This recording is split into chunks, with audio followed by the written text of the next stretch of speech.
Dominant Protector. Credit to the author. 1331-40. Ang mga pangalan po na nandito ay galing sa mga name generator.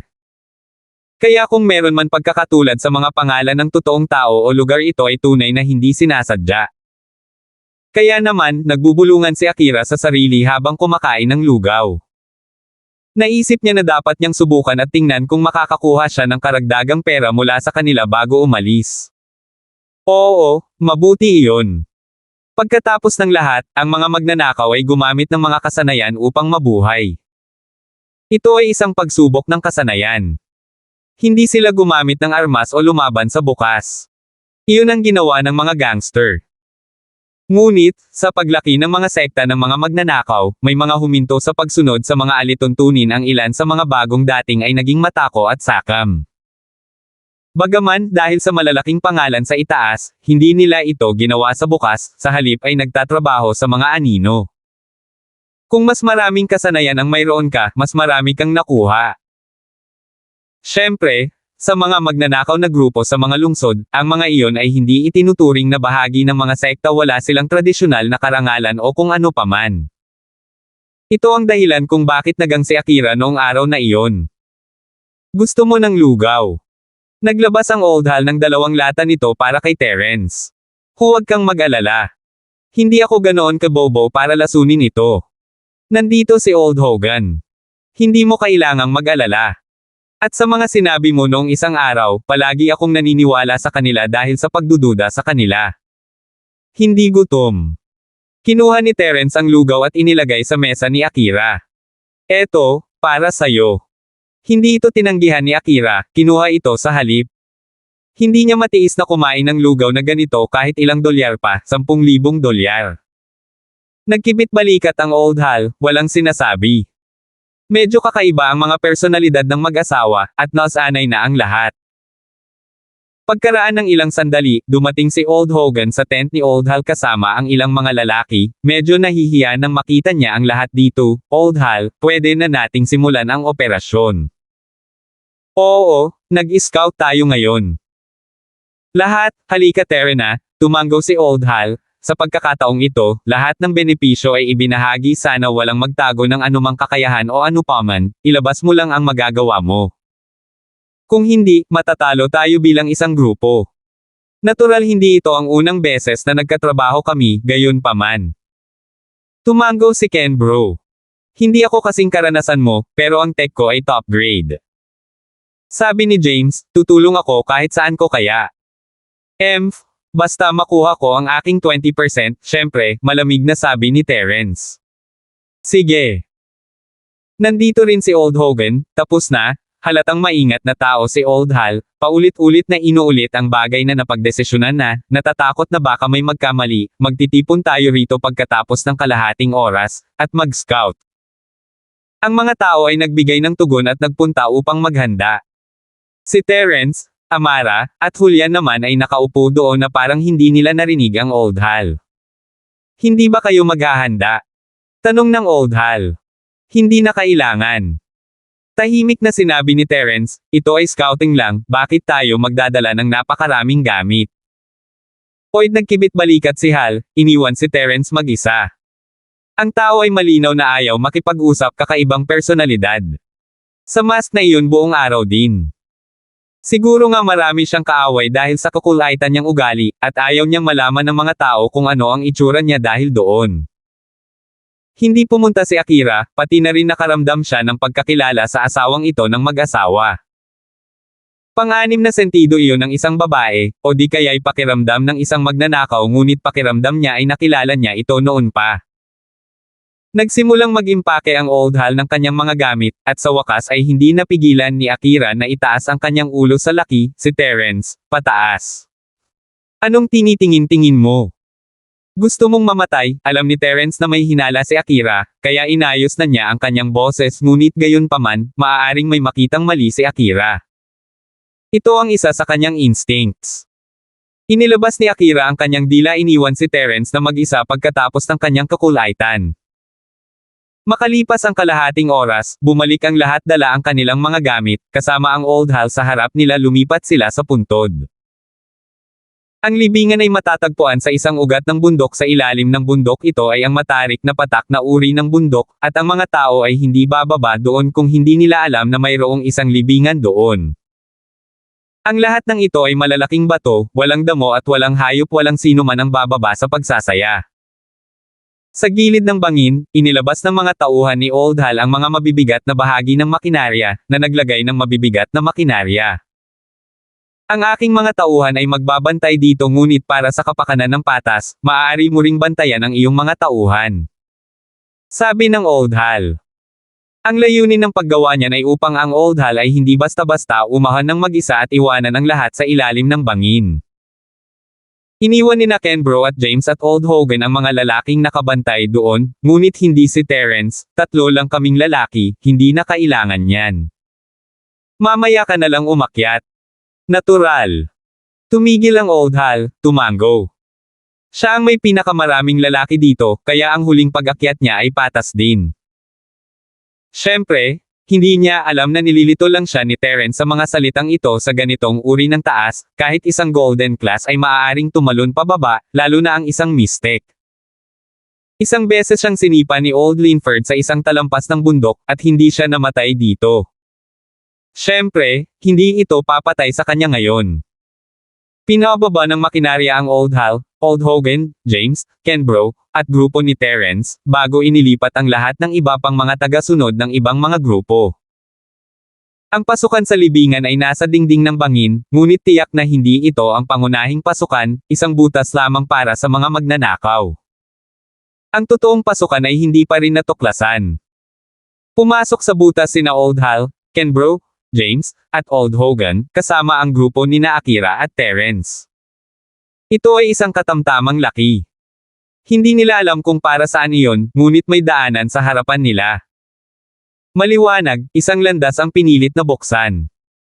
Tumingkayad ang Old Hal at tiningnan ang ilang detalye sa gilid ng pasukan bago tumango. Mukhang tinupad ng lahat ang kanilang salita, walang naunang pumasok ng pribado. Natural. Tumango sina Ken Bro at James. Ang karangalan ay isang malaking kadahilanan sa industriyang ito, kung tutuusin. Honor. Takot mamatay, more like. Ang libingan na ito ay maraming bagay na maaaring pumatay sa iyo kung madali ka lang pumasok, ay wala na itong laman. Kinuha mo na sana ang lahat. Namula ang lahat sa mga salita ni Terence, ngunit totoo ang mga salitang iyon. Sa katunayan, kung hindi dahil sa katotohanan na ang libingan ay lubhang mapanganib, hindi sila maghihintay ng ganoon katagal. 1332. Napangiti ng awkward ang Old Hal, ngunit hindi ito umimik.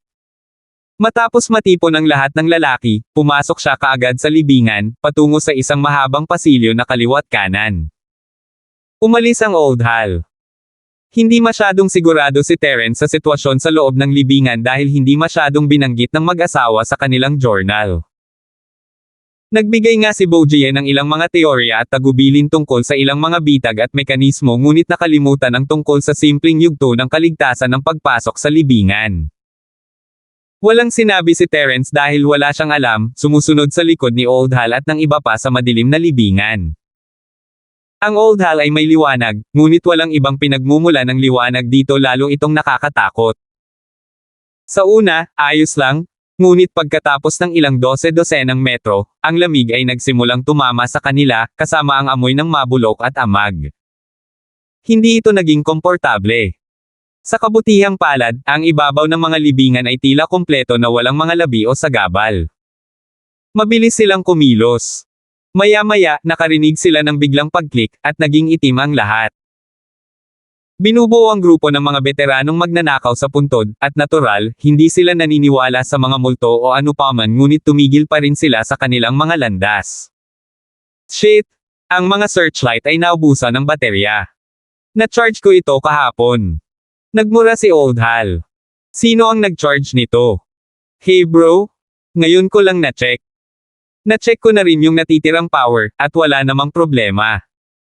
Maingat na sabi ng isang malaking lalaki. Goddamn it, sino ang may torchlight? Bigyan mo ako. Umiling si Hal bro. Ang posibilidad na biglang masira ang searchlight ay wala pang 1%, ngunit ito ang nangyari. Huli na para kumuha ng bagong ilaw ngayon, ngunit isa lang ang searchlight nila sa pagkakataong ito. Malaking kagamitan ito na may malaking baterya, at hindi maginhawang dalhin ito. May nagpasa sa kanya ng flashlight, ngunit mas mahina ito kaysa sa searchlight. Kahit na ang searchlight ay hindi maaaring lumiwanag sa malayo pagkatapos ng lahat. Ngunit ito ay mas mahusay kaysa sa wala, hindi nila makita ng malinaw, ngunit ito ay gumana ng kaunti. Yung nasa likod ko, magkahawak kamay. Huwag kang maiwan. Sigaw ng Old Hal. Nilinggan niya ang isa niyang tauhan. Mr. Quill, mangyaring pumunta sa likod at maglagay ng ilang stone dust bilang marker, hindi tayo maliligaw. Oo, kuya. Tumango ang lalaki at tumakbo sa likod. Tiningnan ni Terence itong si Mr. Quill, isa siyang golden class early phase pick, may kasama talaga si Old Hal na mga practitioner. Matapos iyon, lumakad pasulong ang Old Hal, dala ang kanyang flashlight sa loob ng 100 metro, hindi nila makita ang dulo. Sumimangot si Terence ngunit hindi nagsalita dahil tahimik ang iba. Makalipas ang ilang daang metro, biglang huminto si Old Hal, na nagpahinto sa lahat. Hindi, ito ay hindi tama. Wrong way. Biglang sabi ng Old Hal na may pag-aalala sa mukha habang lumingon. Mahigit sa 10 minuto lang ang nilakad namin noong nakaraan bago makarating sa pasukan ng palasyo sa ilalim ng lupa, ngunit ngayon ay kalahating oras na. Seryoso? Paano nangyari iyon? Gulat na sabi ni James. Anong klaseng guide ka? Shit! Alam kong may nangyari, ang tagal na nating naglalakad. Nangangatol ang mga pako. Reklamo ni Ken bro. Tumigil ka na sa pagtatalo, Old Hal, anong nangyari? Nagsalita ang matandang Hogan, na hamarang sa lahat. Siya lang naman ang hindi pa nakakapasok dito kaya natural, hindi niya alam. Matandang Hogan, mukhang mali ang tinahak natin, hindi nagtatapos ang landas na ito, kailangan nating bumalik ngayon din. Sabi ng Old Hal. Kami. Ikaw ang napunta sa maling landas. Sabi ni Ken bro. Sige, hindi ito ang oras para sisihin, hindi sinasadya ni Old Hal, balik muna tayo. Nanatiling kalmado ang matandang Hogan, hindi nagpapanik. Iyon lang ang magagawa namin. Mr. Quill, akayin kami pabalik na may mga markang bato. Sabi ng Old Hal sa likod ng team. Pero walang sumagot. Mr. Quill. Tanong ulit ng Old Hal. Walang reply. Mr. Quill. Nandyan ka. Nagsimulang magmukhang nag-aalala ang Old Hal. Ah! Isang tawag ang dumating mula sa likuran nila, isang hiyaw ng kilabot. Ang Old Hal ay walang kamalay-malay na tumakbo sa likod ng koponan, na ang lahat ay nakatingin din doon. Isa sa mga lalaki ay nakahawak sa isang naputol na braso, umiiyak. May ilang damit din sa braso na iyon galing kay Mr. Quill. Mr. Quill. Sabi ng Old Hal, gulat na gulat habang nakatingin sa brasong iyon, walang imek. Nasaan si Mr. Quill? Bakit braso na lang ang natitira? I don't know. Namumutla at nabigla rin ang lalaki. Noong tinatawagan mo si Mr. Quill, hindi ko siya narinig na sumagot, kaya lumingon ako, at wala akong nakita. Nasa kamay ko ang braso niya. Ang lahat ay nag-aalala na sila ay napunta sa maling landas, kaya ang isang bagay na nangyayari tulad nito ay yumanig sa kanilang kaibuturan. Hindi maganda ang hitsura ni Old Hal kung hindi niya alam ang lakas ni Mr. Quill, akalain niyang may nagawa ang lalaking ito, ngunit isa siyang golden class early phase peak. Agad na pinapatay ng walang tunog. Gaano kalakas ang kalaban? Sino te? Sino ang gumawa niyan? Nagsisimula ng magpanik ang Old Hal, si Mr. Quill ang pinakamalaking card niya, at ngayon ay bigla na lang siyang napatay. Ni hindi nila alam kung sino ang may gawa nito. May isang tao ba sa pangkat na ito ang may kakayahang gawin iyon? Nagulat si Terence, pati na rin ang tingin niya sa braso. Kumpiyansa siya na magagawa niya ang parehong bagay kay Mr. Quill nang walang tunog, ngunit ito ay batay din sa kakayahan ng kanyang assassin. Kung ito ay isang mystic practitioner lamang, ang paggawa nito ng walang tunog para alertuhan si Terence ay napakahirap gawin. 1333. Gaano kalakas ang taong ito? Earth class ba siya? May Earth class ba na nagtatago dito na ayaw mapansin? Inis kanya ang lahat ng tao sa grupo, walang nagawa, may ilang practitioner dito, ngunit ang pinakamakapangyarihan ay ang golden class late phase peak, wala kahit isang Mystic. Ngunit ito ang pinakamalakas na makukuha ng mga grave robber. Pagkatapos ng lahat, hindi ibebenta ng Mystics ang kanilang buhay para sa kanila ng ganito. Mas gugustuhin pa nilang maging bodyguard ng mayayaman. Dagdag pa, mayroong maraming Mystics na tinanggap ng mga marangal na bahay dahil sila ang pinakabihirang sa mga bihira sa karaniwang mundo. Pabayaan ng mga manlalaban sa klase ng Earth. At ngayon, may isang dinman sa harap nila na namatay nang hindi nila napapansin. Ang tanging posibilidad ay ang taong ito ay wala sa kanilang koponan, ngunit isang tao sa anino na nagtatago pagkatapos gawin ang pagpatay. Siyempre, ang isa pang posibilidad ay mayroong isang physical practitioner ng Earth class dito hindi matukoy ng trump card ni Terence ang kanyang lakas maliban kung nakita niyang gumalaw siya.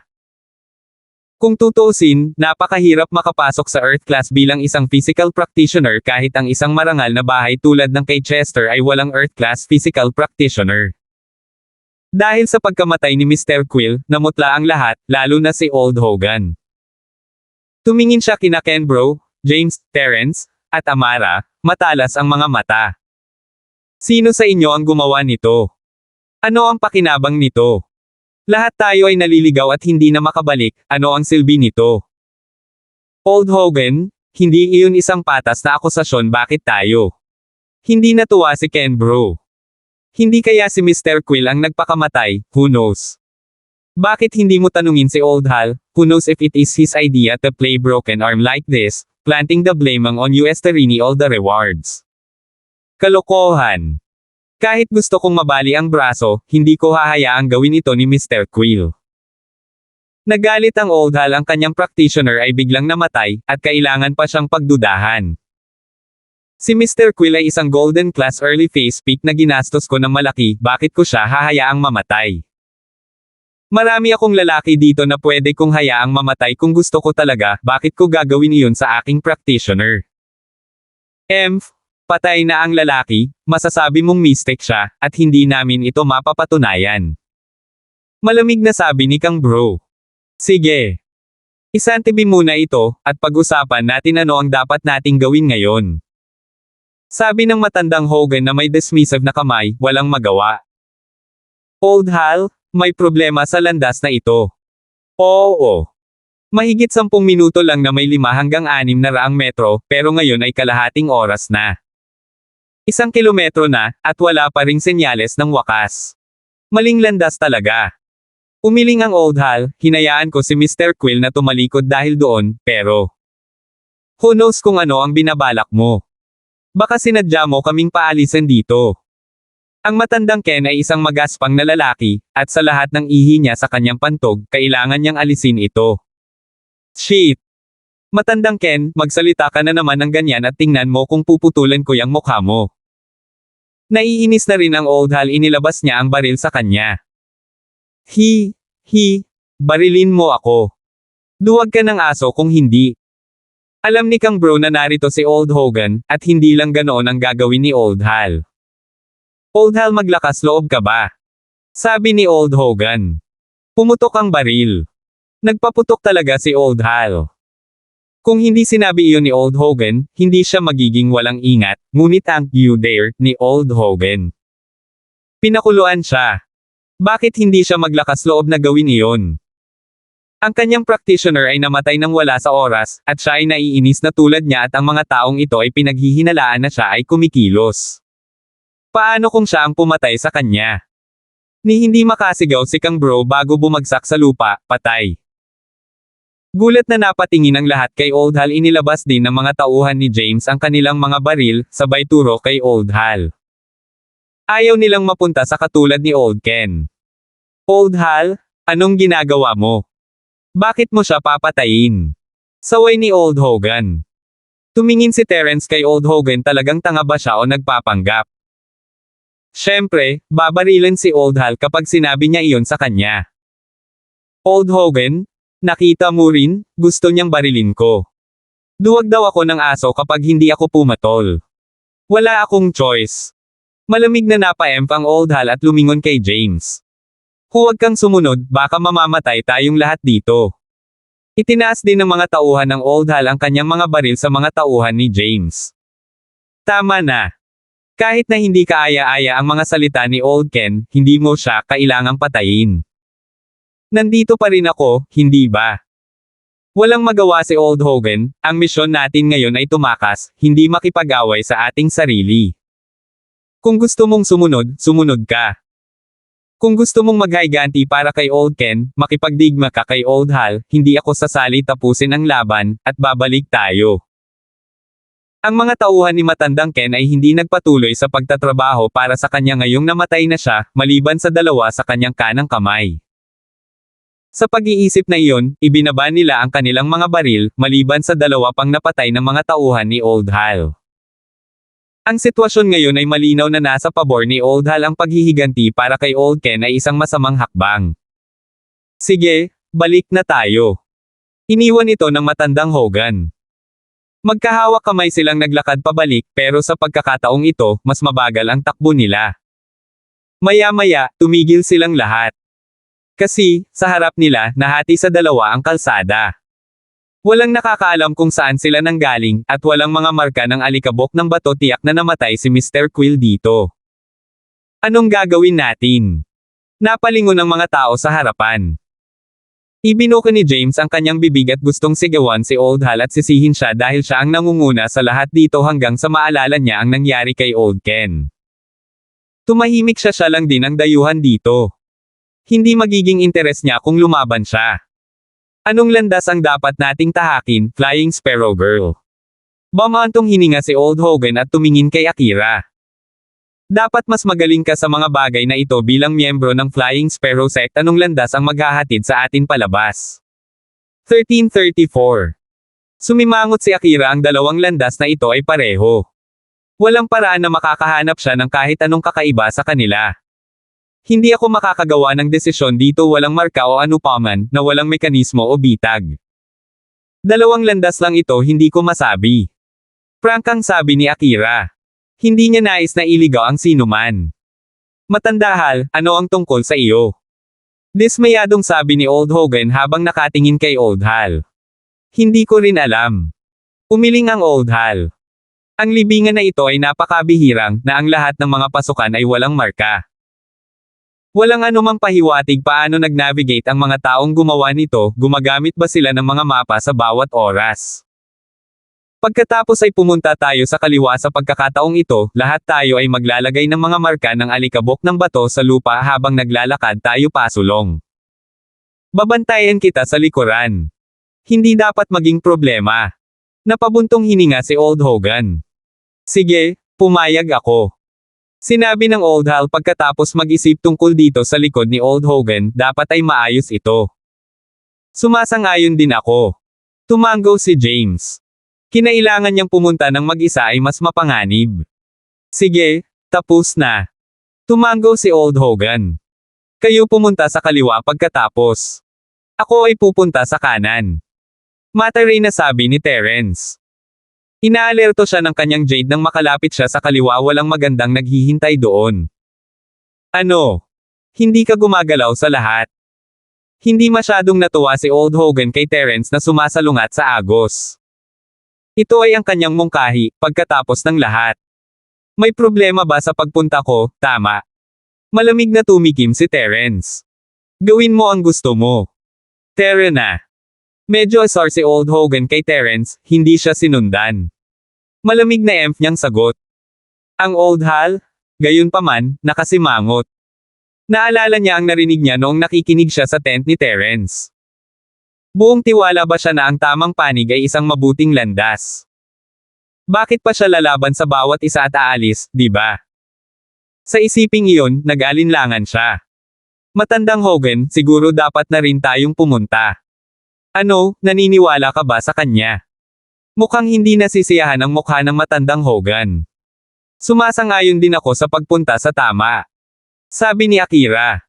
Hindi niya alam kung bakit, ngunit hindi niya masyadong gusto ang Matandang Hogan na ito. Mas pinili niyang suportahan ang mag-asawa. Si Terence ay naglalakad na sa kanan, kasama sina Amara at Julia na nasa likuran. Nag-alinlangan ang Old Hal at sumama sa kanila. Nang makita niya si Terence na naglalakad ng may napakalaking hakbang, nakumbinsi siya na alam ni Terence ang kanyang ginagawa. Sumunod din si Akira, nakabuntot sa kanila si James. Saglit na dumilat si Old Hogan, siya ang may pinakamataas na awtoridad dito noong una, ngunit ngayon ay walang nakikinig. Maging ang Old Hal na kumuha sa kanya ay nakikinig sa mag-asawang grave robber. Ngunit maaari lamang siyang sumunod dahil ang lahat ay pupunta ngayon, siya ay bumaantong hininga, iniwan ang kanyang galit, at naglakad. Hindi nagtagal ang tamang landas, at pagkaraan ng ilang sandali, nakarating sila sa isa pang dalawang landas. Napakurap ang lahat sa dalawang landas, ano ang nangyayari. Sinusundan nila si Terence, kaya hindi sila masyadong makakita sa harapan. Huli na nang makita nila ang split. Ito. Paano tayo magpapatuloy, nag-aalangan na tanong ni Old Hal sa tabi ni Terence. Alam ba ni Terence ang kanyang ginagawa? Hayaan mo akong tingnan. Nakatayo si Terence sa dalawang daanan, naramdaman ang panganib ngunit hindi siya pinapansin ng Jade. Parehong ligtas. Sumimangot si Terence, hindi makapagdesisyon kaagad. Anong mali? Nagsalita ang matandang Hogan. Hindi mo alam kung saan pupunta ngayon. Sinabi ko sa iyong lahat na umalis sa kaliwa, at walang sinuman sa inyo ang nakinig, kailangan mong sundin siya. Yan. Hindi alam ng Old Hal kung alin ang papanig ngayon. Alam mo ba kung saan tayo pupunta? Hindi ko hiniling na sumunod ka, ikaw ay dumating sa iyong sarili. Mahinang sabi ni Terence, hindi man lang siya binibigyan ng anumang pahiwatig. Maaari kang bumalik kung gusto mo. Bumalik tayo pagkatapos. Mula sa kaliwa tayo. Nagsalita ang matandang Hogan. Nagkatinginan ng Old Hal at James, pareho silang mukhang nag-aalangan. Sinulyapan ni Terence si Old Hogan bago humakbang patungo sa tamang landas. Dahil walang anumang panganib, kung gayon ang anumang gagawin. Lahat ng kalsada ay patungo sa Roma, tama ba? Siguro pareho silang lumabas. Si Amara at Julian ay nagtiwala kay Terence ng 100%, lalo na kay Julian. Siya ay isang taong nakatira sa gubat kasama niya noon. Si Terence ay isang napakalakas na tagapagturo, na natutukoy ang mga bitag na inilatag ng mga kaaway at nakaiwas sa kanila ng buong kadalian. Siya ay may sobrang liksi at lohikal na pag-iisip, kaya hindi siya pinagdudahan ni Julian. Medyo nag-alinlangan si Old Hal pero sumunod pa rin. Bagamat ang mag-asawa ay isang mapagmataas na duo, sila ay napakaingat na mga tao, sila ay malinaw na nagmamalasakit sa kanilang buhay, at hindi sila gagawa ng anumang bagay upang mapatay ang kanilang mga sarili. Sumunod ang Old Hal, at gayon din si Akira. Medyo nag-alinlangan si James, ngunit sumama rin sa kanila, iniwan si Old Hogan na may asar na mukha. Pero sumunod din siya sa kanila.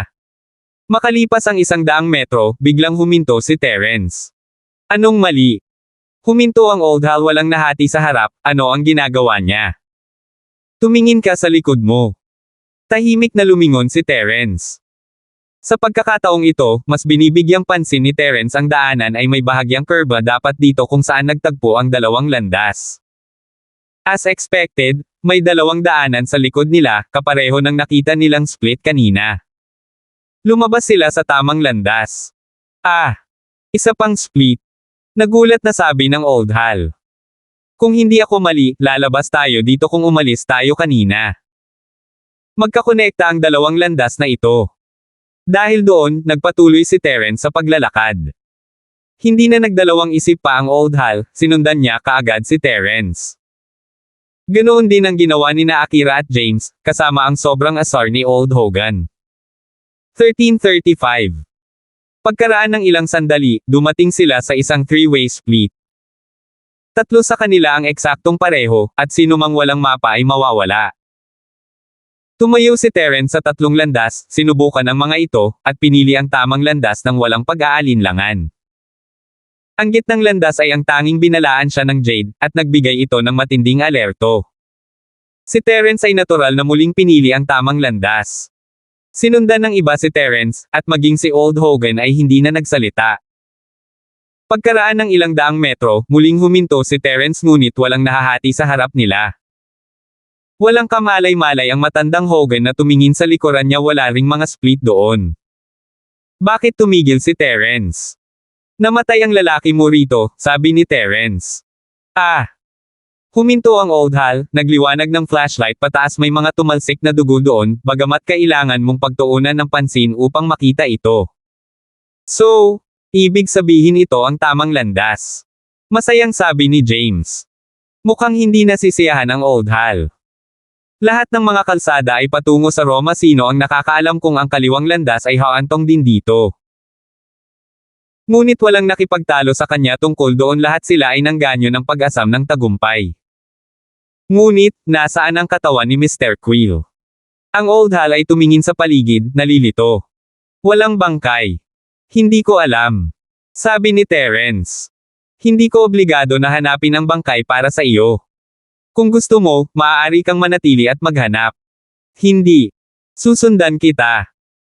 Ang Old Hal ay lubos na naniwala kay Terence ngayon sa kabutihang palad para sa kanya, nakinig siya sa kanyang usapan kagabi, kaya nagtiwala siya sa kanya ng ganito. Kung hindi, baka hindi na siya makabalik.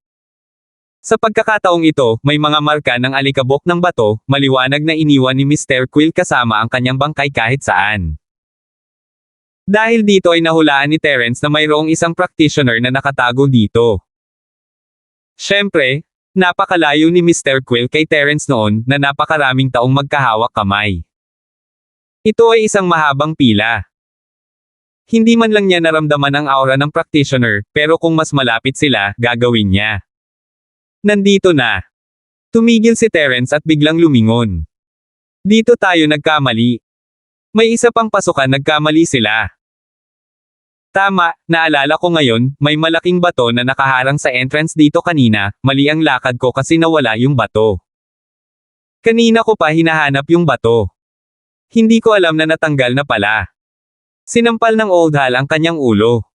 Sino ang naglipat ng bato? Sumimangot si Terence, tila nasangkot siya sa isang tukana, at may Earth class din nakasali sa plot na ito.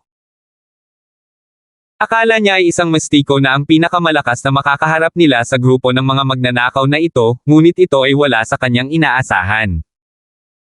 Pero hindi siya nagsisi na pumunta dito kahit alam niyang may Earth class, noon pa man ay pupunta pa rin siya.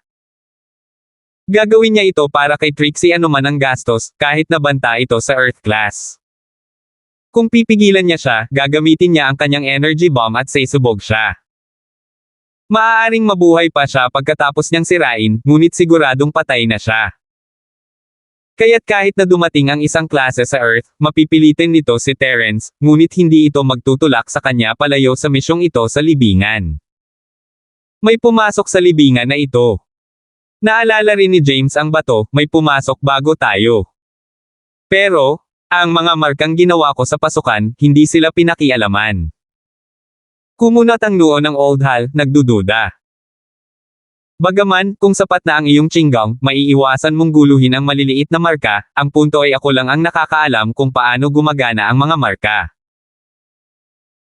Ang mga salita ng Old Hal ay hindi tumpak kay Terence kahit na siya ay maaaring pumasok sa libingan nang hindi nasira ang mga marka, lalo pa ang isang klase sa Earth. Masyadong mababa ang tingin ng lalaking ito sa Mystics at Earths. Itong libingan tayo lang ang nakakaalam. Sino pa ang pumunta dito? Kumunat ang noo ni James. Nagkatinginan ang dalawa at lumingon kay Terence. Hindi alam ni Terence kung dapat ba siyang matuwa o ano kapag naghihinala ang mga lalaking ito, hindi niya alam kung ang totoong mag-asawa ay nauna sa kanila, ngunit siya ay narito sa unang pagkakataon. Kung ako, bakit ko kayo ilalabas? Are you retarded? Malamig na ngumiti si Terence. Nasanay na ang dalawa sa estilo ng pagsasalita ni Terence. Oo, kung siya iyon, wala siyang dahilan para ilabas ang mga ito. Pero, si Old Ken nga kaya ang may gawa nito. Pero patay na siya ngayon. Walang patunay. Tama ka. Salamat sa iyo sa pagkakataong ito, malamang si matandang Ken ang gumawa ng lahat ng ito. Lumang Hal, tutuloy ako sa Underground Palace, sasama ba kayo o aalis? Ayaw ni Terence na gumugol ng oras sa kalokohan sa kanila. Nandito siya para sa prutas, wala nang iba. Sa tingin ko dapat tayong bumalik at gumawa ng mga talakayan at mga plano. Iminungkahi ng matandang Hogan, hindi maganda ang takbo ngayon, may dalawang lalaki na ang patay, ang isa ay hindi natin alam ang dahilan ng kanyang pagkamatay. Kailangan muna nating maunawaan kung ano ang ating pinag-uusapan. Oh, balik muna kayo. Mahinang sabi ni Terence. Para kay Terence, ang pinakamalaking kalaban dito ay ang Earth class, ang iba ay wala sa kanya. Pakiramdam ko tama si Old Hogan. Bamantong hininga si Old Hal. Kung wala ang proteksyon ni Mr. Quill, ang Old Hal ay dehado, halatang gusto niyang bumalik at kumuha ng higit pang mga practitioner. Totoo yan. Hindi natin kailangang madaliin ngayon. Dapat gumawa tayo ng detalyadong plano. Ayaw na rin ni James na ituloy. Hindi pa rin siya nakaka-recover sa pagkabigla sa nangyari ngayon, mas makakabuti kung bumalik sa pahinga at haharapin muli ang puntod. 1336. Walang pakialam si Terence kung sinundan siya ng mga taong ito, ngunit tiningnan siya ni Amara, na nagpapahiwatig sa kanya. Biglang naalala ni Terence na ito ang misyon ni Amara at Julian sa pagkakataong ito, nandito sila para hulihin ang mga taong ito, kaya mahalaga sila sa kanya. Ayaw ni Amara na mag-tomb raiding ng mag-isa, bonus iyon sa kanilang misyon. Gusto niyang subaybayan ang mga taong ito, para makatawag siya ng backup na nakapaligid sa kanila sa unang paunawa. Nag-aalala siyang susuko ang mga lalaking ito pagkatapos makita kung gaano kadelikado ang libingan. Kung ganoon nga ang kaso, mas mahirap hulihin sila kung aalis sila. Nais ni Amara na bumalik muna. Napabuntong hininga si Terence. Nag-aalala siya, ngunit ang pag-alala na si Trixie ay nagyelo na, hindi dapat maging problema kung ipagpaliban nila isang araw. Ang libingan ay hindi tatakas o anupaman, at kahit na ang mga taong ito ay sumuko ay maaari niyang salakayin ang libingan mismo. Sige, balik na tayo. Gagawa tayo ng plano. Tumango si Terence.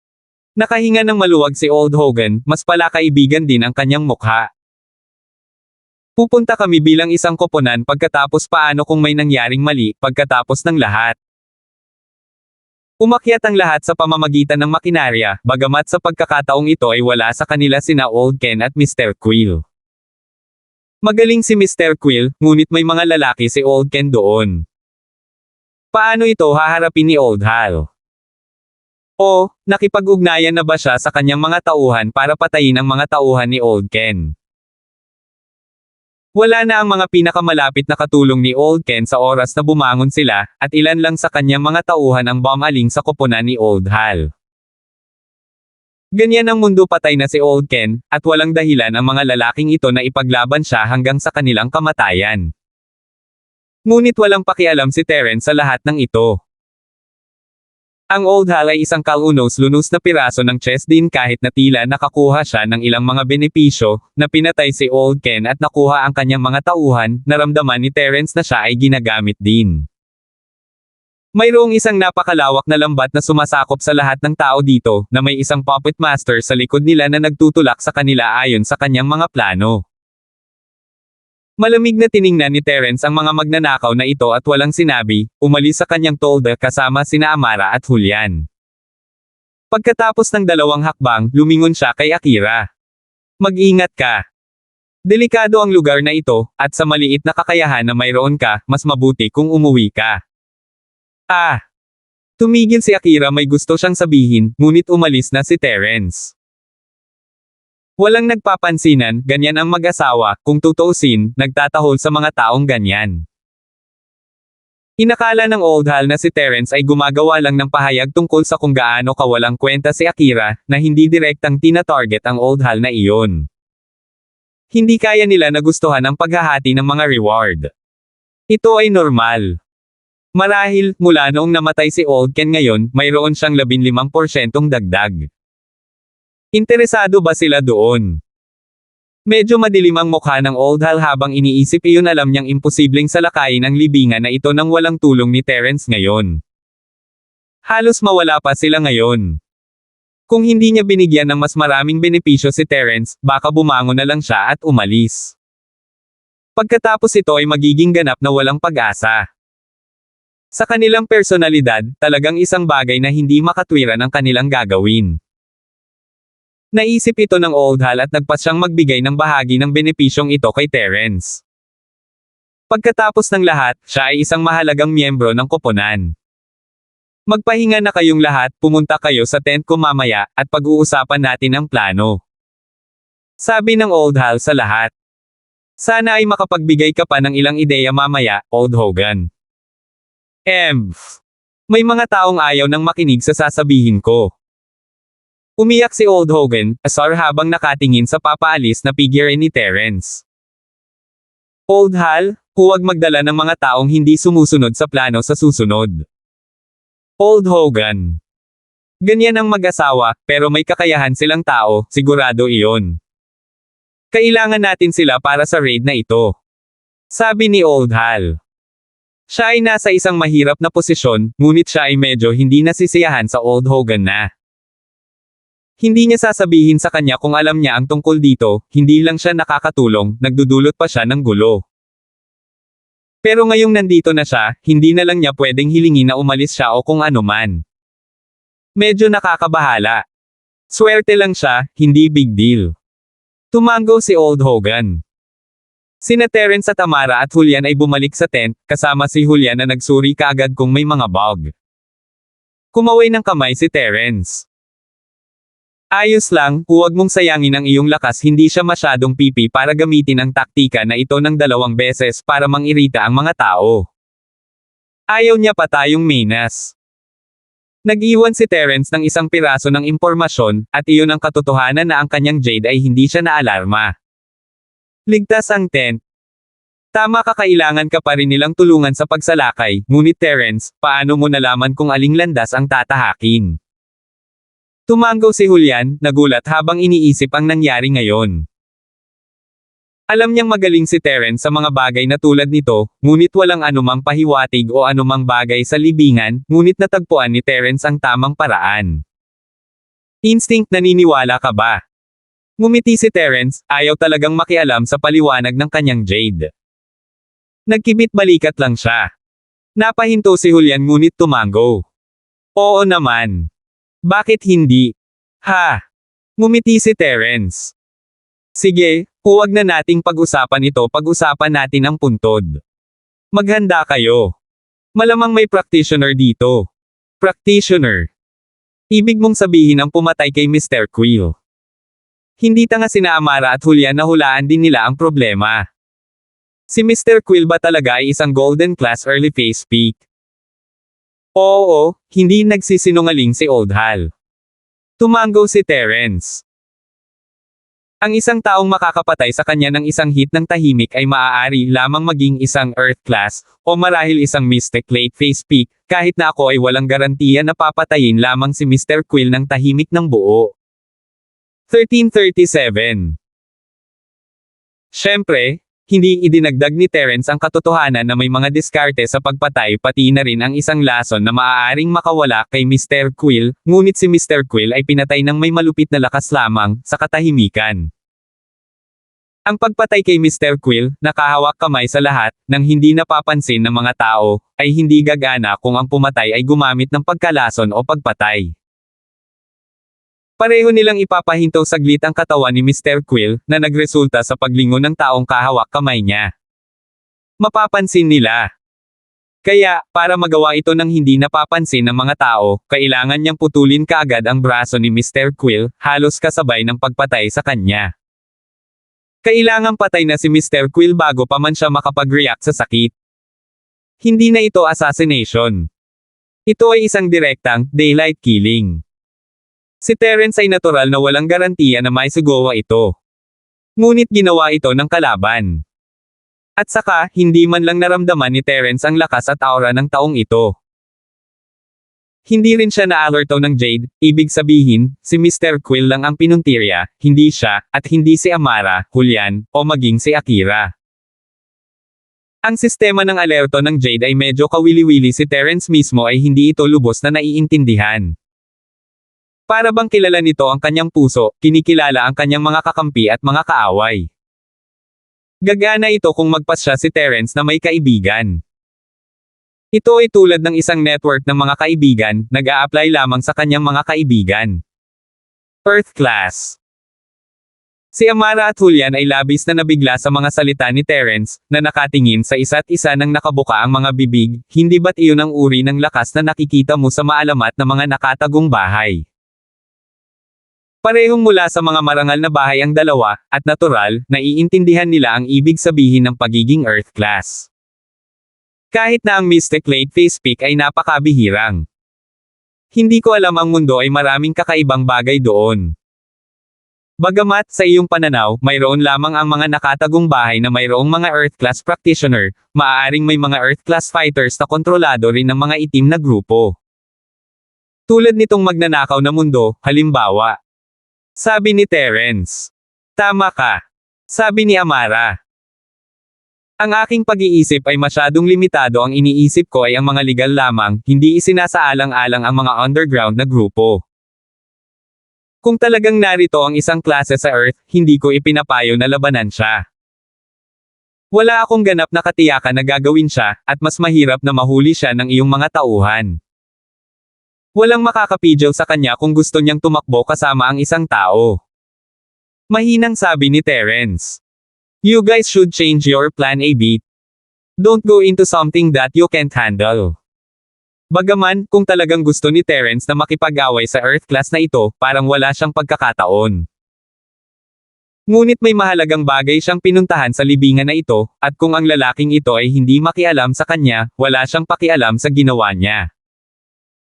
Wala talaga siyang pakialam kung makumplito ni Amara at Julian ang kanilang mga misyon o hindi. Medyo espesyal ang sitwasyon ngayon. Kailangan niyang unahin si Trixie. Mapait na ngumiti sina Julian at Amara, tahimik. Natural na alam nila kung gaano kalakas ang mga manlalaban sa Earth class, kahit na ang Mystics ay talagang malalakas na tao. Maging si Terence ay nagsabing wala siyang magagarantiyahan. Hindi nila alam kung sino sa mga grave robber ang may kakayahan na makakuha ng kahit isang Earth class. Kailangan nating makita kung ano ang mangyayari pagkatapos. Bumantong hininga si Amara, hindi ko rin napigilan ang old Hal na pumatay ngayon. Hindi ako nakarating. Natural na ayaw ni Amara na may mamatay dito, hindi rin nila makukuha ang mga bagay na ninakaw nila. Mababang tao yun, kung mas maraming tao ang namamatay, mas matitiyak ko kung saang panig din kabilang ang klase ng Earth, casual na sabi ni Terence. Malalim ang iniisip ni na Amara at Julian. Gumawa sila ng ilang pagbabago sa kanilang plano habang tinawag ni Terence ang bahay ng Charlton. Dumating ang boses ni Galton. Hello. Kamusta? Galton, ako ito, kamusta ka? Hindi akalain ni Terence na ang boses ni Galton ay magiging sobrang sibilisado ng biglaan, pati na ang pagsasabi ng kumusta ka, sa telepono. Boss, ikaw pala. Medyo emosyonal si Galton. Ayos lang dito. Pinapanto ko ang 3 hipag sa paaralan kaninang umaga. Kukunin ko sila mamayang gabi. Huwag kang mag-alala, boss, mamamatay kaagad ang sino mang humipo sa kanila. Sige. Ngumiti si Terence. Tama, kamusta si Wilson? Dalhin siya sa istasyon ng pulisya sa isang opisyal na tinatawag na Wayne mamaya. Kakausapin ko siya tungkol dito. General Wilson. Okay. Tumango si Galton. Sige, saglit lang gagawin ko.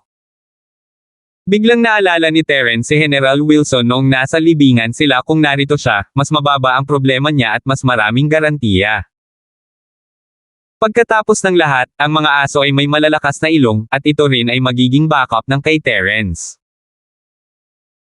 Kung hindi siya lalaban sa Earth class, mas mabuti iyon, ngunit kung lalaban sila, maaari niyang gamitin ang bomba at gamitin din si General Wilson bilang hilang trump card, na mabilis na naaayos ang kanyang mga nasirang nerbiyos. Kung hindi niya kasama si Wilson, masama kung bigla siyang namatay sa libingan. Pagkatapos tawagan si Galton, pinatawag niya si Amara kay Wayne at ihatid ang aso. Si Terence ay magpapaalis para personal siyang makuha. Sa bilya ng Turner, nagmamadaling tinawagan ni Jimmy si Benny para bumalik mula sa kumpanya. Sa House Turner, ang bahagi ng negosyo ay si Benny ang namamahala dito, habang si Jimmy ay ginugol ang kanyang oras bilang pinuno ng bahay, walang ginagawa, sa pangalan lamang. Bagamat ito ay mas mabuti para kay Jimmy. Kuya, anong nangyari at bigla mo akong tinawagan? Sabi ni Benny habang nagmamadaling umuwi. Kuya, magandang balita. Nasa labas si Terence, at wala sa bahay. Ito ang pinakamagandang oras para makuha natin si Pablo. Sabi ni Jimmy. Kanina pa, hindi namin nagawang hawakan si House Charlton, at iyon ay talagang malaking sakit para sa akin. Ito ay isang pagkakataon na hindi namin maaaring palampasin. 13:38. Oh. Wala si Terence sa bahay. Saan mo nakuha ang impormasyong ito? Mapagkakatiwalaan ba ito? Lumiwanag ang mga mata ni Benny. Napaka-maasahan. Nakita ko sa sarili kong dalawang mata na umalis si Terence sa villa, at gusto kong suriin muli, kaya pinapunta ko sina Winston at Walter sa kanyang paaralan upang suriin. Wala si Terence sa paaralan. Sabi ni Jimmy. Sige, kumpirmahin mo pa kung wala talaga siya, gagawa tayo ng hakbang. Sabi ni Benny pagkatapos ng isang buntong hininga.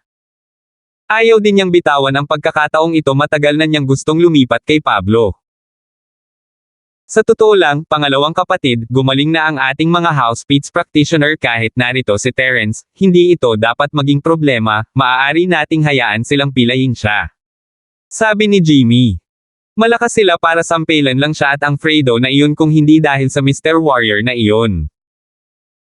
Tama ka, ngunit ito ay ipinapalagay na ang aming mga manlalaban sa housemates ay tumulong. Kung hindi nila gagawin, walang gagana. Sabi ni Benny. Hindi na natin kailangan pang kausapin si Pablo kung handa silang tumulong. Maaari na lang natin silang pilayin sina Fredo at Terence, kunin ang anak ni Pablo, at sabihin sa kanya na magbayad. Brother, sa tingin ko dapat muna natin silang pag-usapan, sabihin sa kanila ang ating intensyon. Tutal, lahat ng benepisyong nakukuha natin ay halos para sa housemates. Tama ka talaga, kuya, ito ay napakaraming kahulugan. Kahit kunin natin ang House Charlton, ang malaking bahagi nito ay para sa housemates. Siyempre, handa silang tumulong. Tinampol ni Benny ang kanyang hita, pakiramdam na may saysay ang lahat. Palagi niyang komplikado ang pag-iisip tungkol dito, pakiramdam niya'y parang pag-uuto sa mga pitmaster. Nakalimutan niya ang isang simpleng bagay, ang mga ginagawa nila ngayon ay para sa kapakanan ng housemates. At kaya, sina Benny at Jimmy ay nagpunta upang makipag-usap sa mga pitmaster, na sinasabi sa kanila ang tungkol sa kanilang mga intensyon. Siyempre, binanggit ni Benny na ang mga benepisyo ay para sa housemates. Napakalaki ng negosyo ni Pablo, at ang pagkuha lang ng ilan dito ay malaking bagay na.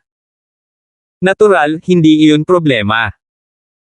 Walang pag-aalinlangan na tumanggo si Landon. Naasar na siya nang madala siya sa ospital. Kung hindi dahil isa siyang mystic, kasama ang mga espesyal na materyales sa gamot sa housemates, ilang buwan na siyang nasa hospital bed.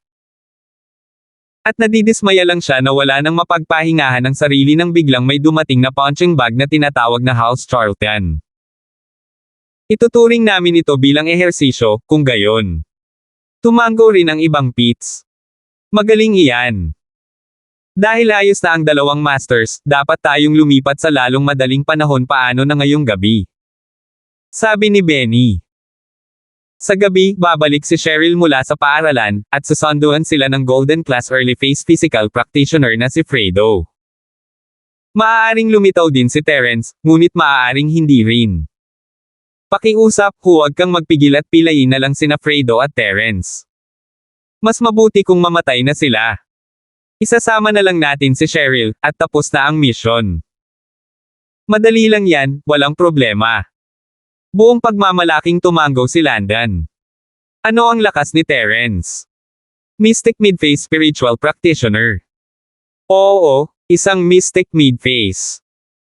Tumanggo si Benny, natural na hindi alam na nasa mid-phase peak na si Terence.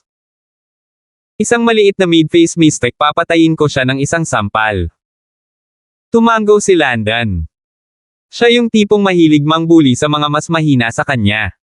Sa gabi, sasamahan kayong dalawa ni Winston at Walter Turner para ihinto ang sasakyan ni Cheryl. Alam nila kung aling sasakyan iyon, sasabihin nila sa inyo mula sa malayo. Tayong dalawang magkapatid hindi perpekto para sa atin na lumabas sa eksena. Sabi ni Benny. Sige, walang problema. Garantisadong landan. Tuwang-tuwa sina Walter Turner at Winston na binigyan sila ng ganoong mahalagang gawain, ang paggawa ng isang misyon kasama ang dalawang Mystics. Iyon ay isang maluwalhating bagay talaga. At kaya, tinawagan nila ang kanilang mas malapit na kaibigan na si Chester sa unang paunawa. Chester bro, si Winston. Tinawagan ni Winston ang telepono ni Chester, may oras ka ba ngayong gabi? Libre ko, anong meron? Walang ibang ginawa si Chester kundi pag-aralan kung paano ituloy si Jelay. Hindi man lang siya nakapunta sa kumpanya niya ng ilang beses hanggang ngayon. Kita mo? Wow bro, kinasusuklaman mo ang batang Terrence na iyon, di ba? Ngayon ay pinaplano ng ating House Turner Pitts Masters na kidnapin si Cheryl, at malamang na magkaaway sila ni Fredo at Terrence. Sinabihan sila ng tatay ko na patayin kaagad si Terrence. Wow bro, interesado ka bang makita iyon? Tanong ni Winston. Patayin si Terrence. Huminto si Chester. Kinasusuklaman niya si Terrence, ngunit gusto lang niyang guluhin siya ng kaunti at pilitin siyang palayo kay Jelay. Bakit niya papatayin ang lalaki? Maaaring siya ay isang mayabang na tao, ngunit hindi siya isang lason. Ang pagpatay kay Terrence ay isang bagay na nagpabigla sa kanya. Ngunit iyon ang negosyo ni House Turner, at itinago nila ang House Pitts na nagbaback up sa kanila. Natural na wala siyang masabi. Mabuti, maaari nilang patayin si Terrence kung gugustuhin nila, ngunit sana, hindi siya sisihin ni Jelay pagkatapos mamatay si Terrence. Isa lamang siyang golden class. Kung tutuusin, paano siya lalaban sa labanan sa pagitan ng Mystics? Si House Wu ay hindi nila kapantay. Tama, ang Terrence ay isang Mystic din. Ito ay isang labanan sa pagitan ng mga Master Fighters. At ito ay mga physical practitioner laban sa mga spiritual practitioner, hindi ba't isa ka ring practitioner, wo bro?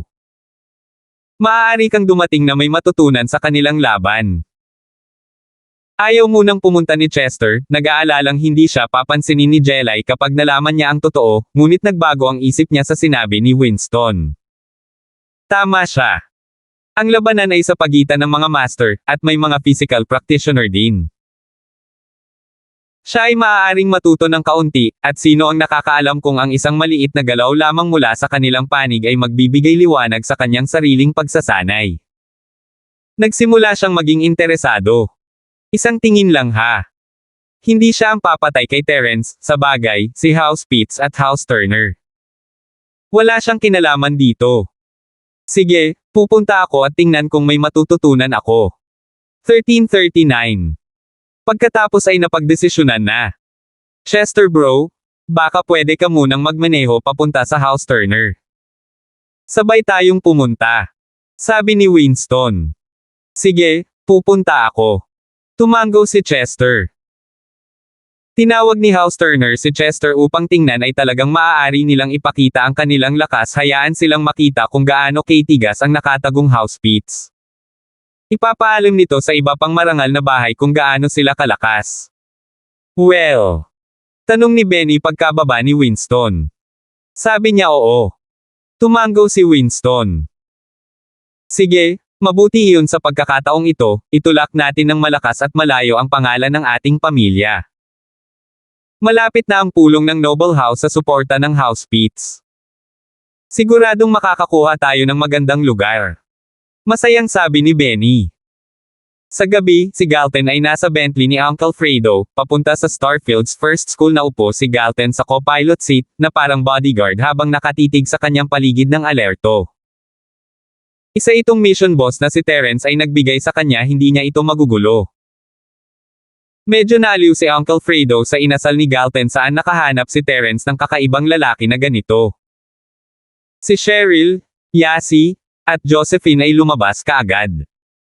Ang tatlo ay maliwanag na hindi masyadong masaya sa mga araw na ito, hindi naasanay na mawala ng isang kaibigan ng biglaan. Sumakay ang tatlo sa kotse, at tumango si Cheryl kay Galton bilang pagbati. Si Uncle Fredo ang nagmaneho ng sasakyan at bumalik sa Charlton Villa. Naging mapayapa ang lahat nang huminto sa harap nila ang isang van na walang plaka. Hinaronggan din sila ng isa pang SUV mula sa likuran. Hindi sila makagalaw. Itinigil ni Uncle Fredo ang sasakyan, tense ang mukha. Naalala pa niya ang eksenang nangyari kanina. Miss Charlton, manatili sa kotse, huwag kang lumabas kahit anong mangyari. Seryosong sabi ni Uncle Fredo habang naghahanda ng bumaba. Alam niya na mga kaaway ang mga ito, ngunit kailangan niyang tanggihan ang mga ito, hindi na ito para sa kanyang trabaho bilang bodyguard. Sa mga taong ito, itinuring niya si Cheryl bilang isa sa kanya. Hindi niya hahayaang masaktan siya. Ngunit, bago pa man siya makababa ng sasakyan ay bumukas ang pinto ng van. Isang matandang lalaki at isang binata ang tumalon, nakasuot ng puting damit ng practitioner. Ito ay masama. Ito ay ang mga practitioner ng Housepits. Kumunat ang noo ni Fredo. Fredo, Terence, lumabas ka at mamatay. Mayabang na sabi ni Landon Pitts. Hindi niya makita ang sitwasyon sa loob ng Bentley dahil sa stained glass. Sa di kalayuan, sina Winston, Walter, at Chester ay nasa isa pang kotse, tahimik na nanunood.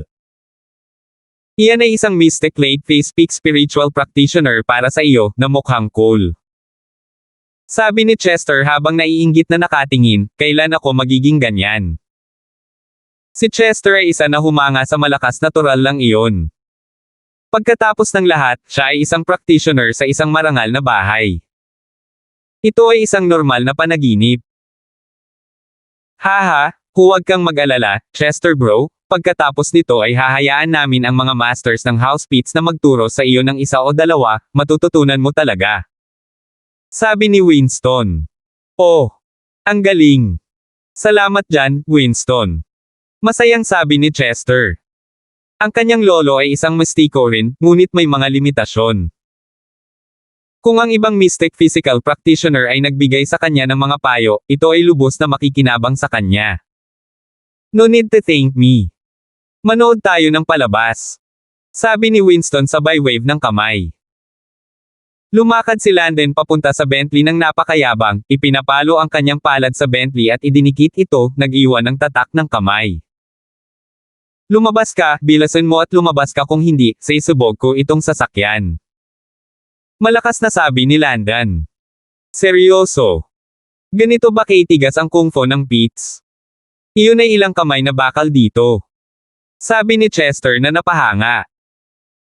Nagsasanay din ako ng Iron Fist Kung Fu, ngunit hindi ako makakagawa ng ganoong perpektong print ng palad na ganoon. Damn, kailangan kong magtanong sa kanya ng ilang pointers mamaya. Siyempre, ibang klase ang mystics. Tuwang-tuwang sabi ni Walter Turner habang nakatingin sa nagliliwanag na mga mata ni Chester. Si House Turner ang palaging naiinggit sa ibang mga house practitioner, at ngayon ay binaligtad na ito. Sa kabilang banda, lalabas na sana si Uncle Fredo nang pigilan siya ni Galton. Ang dalawang matandang bastos na ito ay naglakas loob na manggulo, dapat pinatay ko lang sila sa isang putok noong nakaraan. Huwag kang mag-alala. Papatayin ko sila ng isang hampas. Naalala ni Galton ang mga salita ni Terence, hindi siya maawa pagdating sa kanyang mga kaaway. Ang kanyang katawan ay medyo espesyal, at kung ang kalaban ay may pagkakataon na gumanti, siya ay mapapahamak. Noon lang naalala ni Uncle Fredo na may halimaw pala sa sasakyan. This was someone who sent these two pies before, so bakit siya natakot ngayon? Hayaan mo lang si Galton na tapusin sila. Si Galton ay tumalon palabas ng sasakyan, at walang ibang salita, nagpadala ng kamao sa dibdib ni Landon. Isang napakalaking boom ang tumunog, at ang bastos na Landon ay pinalipad ng isang dosenang metro, bumangga sa isang poste ng telepono, maliwanag na malapit ng mamatay. Kitang-kita ang isang malaking buta sa kanyang dibdib, gumawa ng kompletong buta si Galton.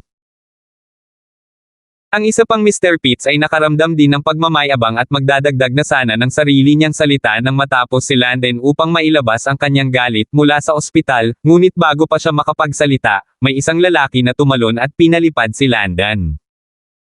Nawalan ng masabi si Mr. Pitts, ano ang nangyari? Bakit biglang nawala si Landon? Bakit may taong ganito kalakas sa Bentley? Ngunit ang kanyang mga mata ay nakatuon kay Galten, ang kanyang buong katawan ay nanginginig sa takot. Hindi ba ito ang dakilang mandirigma na tinawag ang kanyang sarili na Lolo Galten? Bakit siya nasa kotseng ito? Mahusay na mandirigma, bakit? Bakit ka naririto? Ang mga salita ni Mr. Pitts ay nagkakagulo sa isa't isa. Pinili muna ni Galten ang mas malakas, pinatay siya ng isang suntok nang hindi nagpipigil ng 1 pulgada. Natural na alam niya ang lakas ni Landen, kaya buo ang kanyang lakas. Ngunit hindi pa rin kumikilo si Mr. Pitts, ito ang nagpasaya kay Galten. Kung hindi niya sinaktan si Galten ngayon, hindi siya magkakaroon ng pagkakataon. 1340. Sa totoo lang, hindi naman sa ayaw gumanti ni Mr. Pitts, hindi siya nang ahas. Mula sa kanyang pananaw, si Galten ay isang taong may mas mataas na antas ng pag-iral, at na-trauma na siya noon. Pinatay niya lang si Landen sa isang hit, masyadong hindi ito isang taong maglakas loob niyang labanan. At ang tanging magagawa niya ay magmakaawa, wala na siyang masabi pa. Magsalita ka. Sino ang nagpadala sa iyo? Si Harleen ba iyon, ang moldite na hag na iyon? Unang nakilala ni Galten si Harleen nang makaharap niya si House Turner, kung tutuusin. Ito ang unang pumasok sa isip ko. Magsalita ka, o tatadyakan kita hanggang mamatay. Ako Magsasalita pa sana si Mr. Pitts nang bumigay ang kanyang mga paa sa sakit. 2 beses na humakbang si Galten sa kanyang mga binti, nabali ang mga ito. Si Mr. Pitts ay hindi kasing lakas ni Landen, ngunit ang pakikitungo kay Galten ay isang bagay na lubos niyang kayang gawin. At sa gayon, inalis ni Galten ang anumang banta na maaari niyang gawin bago siya, naging lumpo muna siya. Sabihin mo sa akin kung sino ang nagpadala sa iyo. Ako. Magsasalita na sana si Mr. Pitts nang makarinig siya ng panibagong kaluskos, mas masakit ang mga braso niya. Bago pa man siya makapagsalita, tinapakan ni Galten ang kanyang kanang braso, nabali ito ng tuluyan. Namimulog ang mga mata ni Mr. Pitts habang sumisigaw sa sakit. Ako. Magsasalita ako, huwag mo akong patayin. Huwag.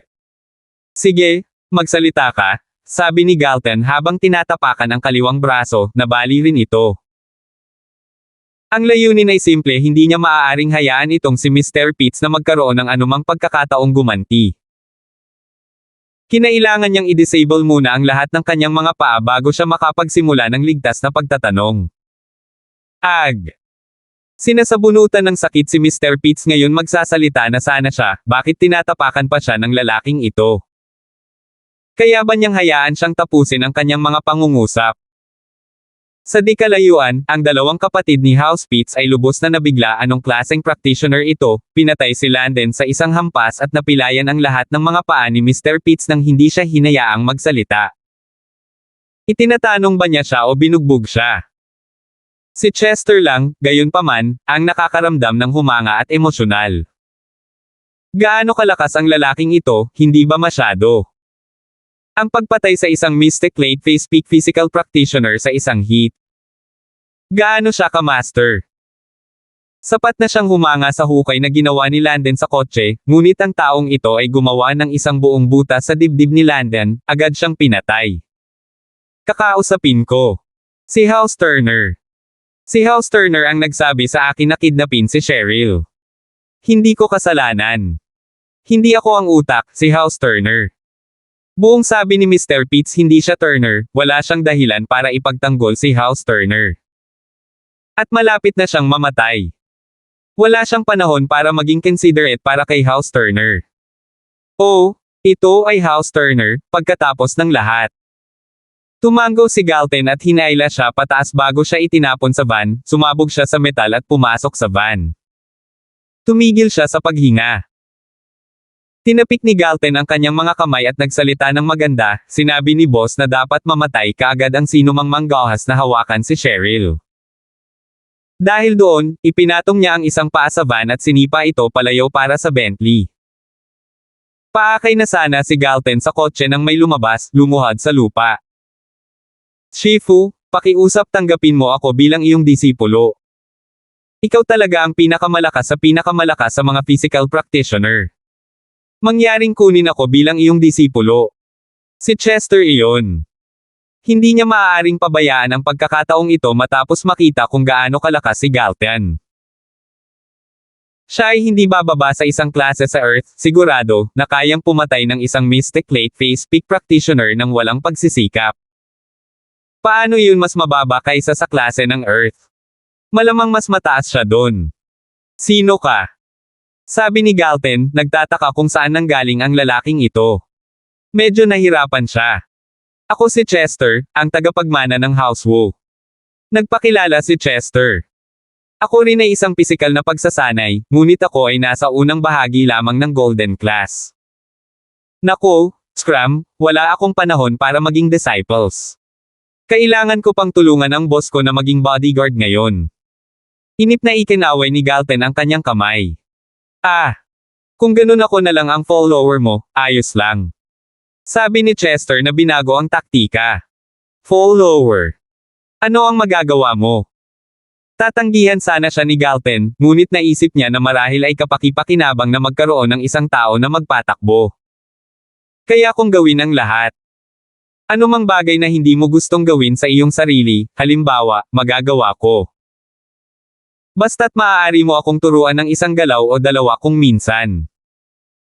Naalala ni Chester na banggitin ang kanyang layunin. Pag-iisipan ko pa. Kailangan ko pang tanungin ang boss ko. Kung hahayaan niya akong kunin ka bilang follower ko, okay lang, pero kapag sinabi niyang hindi, ikaw na mismo ang maglaro. Sabi ni Galten. Sino ang amo mo noon? Huminto si Chester at nagtanong. Ang boss ko ay si Terence. Hindi mo pa rin siya makikilala. Naiinip na sinabi ni Galten, sige, bumalik ka muna. Sasabihin ko sa iyo pagkatapos kong tanungin siya. Terence. Huminto si Chester, bakit, Terence? Hindi ba iyon ang kanyang karibal sa pag-ibig?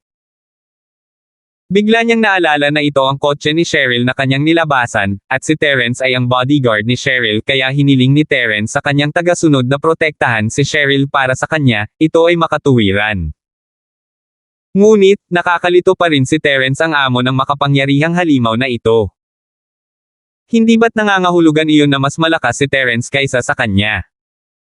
Kung tatawagin niyang boss si Galten, si Terence ang magiging amo niya. May pag-asa pa ba siyang makasama si Jelay noon? Hindi ba niya ipaglalaban ang amo ng kanyang amo para sa kanya? Iyon ay maliwanag na imposible. Kung tatawagin niya ang lalaking ito na boss ngayon, kailangan niyang sumuko kay Jelay. Nagsimula siyang magpumiglas at mag-alinlangan. Ngunit ang pangako ng kapangyarihan. Hindi niya kayang isuko iyon, at nasa harap ng kanyang mga mata ang pagkakataon. Once in a lifetime chance. Ang pag-iisip lamang ng mga bagay na matututuhan niya kay Galten ay tiyak na makikinabang dito ang kanyang pamilya. Lalakas sila.